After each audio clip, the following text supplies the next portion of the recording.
రాజకీయాల్లో సిద్ధాంతాలు, ప్రమాణాలు ఎంతో అవసరమని కేంద్ర మంత్రి వెంకయ్య వ్యాఖ్యానించారు.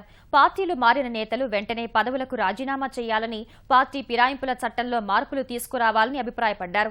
వెంకయ్య 4గోసారి రాజ్యసభకు ఎంపికైన నేపథ్యంలో హైదరాబాద్ మాదాపూర్ ఇమేజ్ గార్డెన్స్ లో ఆత్మీయ అభినందన సభ నిర్వహించారు. తెలుగు రాష్ట్రాలకు చెందిన వివిధ పార్టీల రాజకీయ నాయకులతో పాటు సినీ, పారిశ్రామిక ప్రముఖులు హాజరయ్యారు.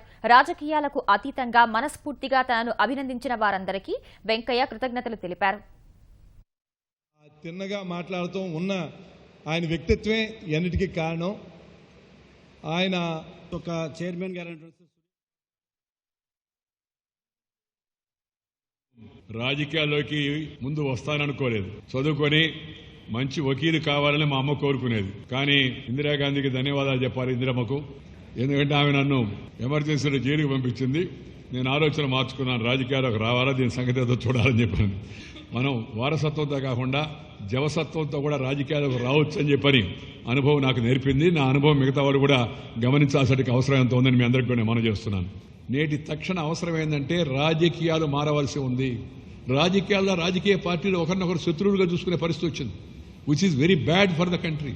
మనం ఎవరు చైనాతో స్నేహం చేస్తుంటే, పాకిస్తాన్తో కూడా స్నేహం చర్చలు జరుపుతూ ఉంటుంది. మన ఊర్లో ఉండి మన మీద పోటీ చేసిన మన తెలుగువాడు ఇంకో పార్టీనో, లేకపోతే మన హిందీ వాడు ఇంకో పార్టీనో మనం దాన్ని ఓపికగా వినలేకపోతే అది ప్రజాస్వామ్యాన్ని బలహీనపరుస్తుంది.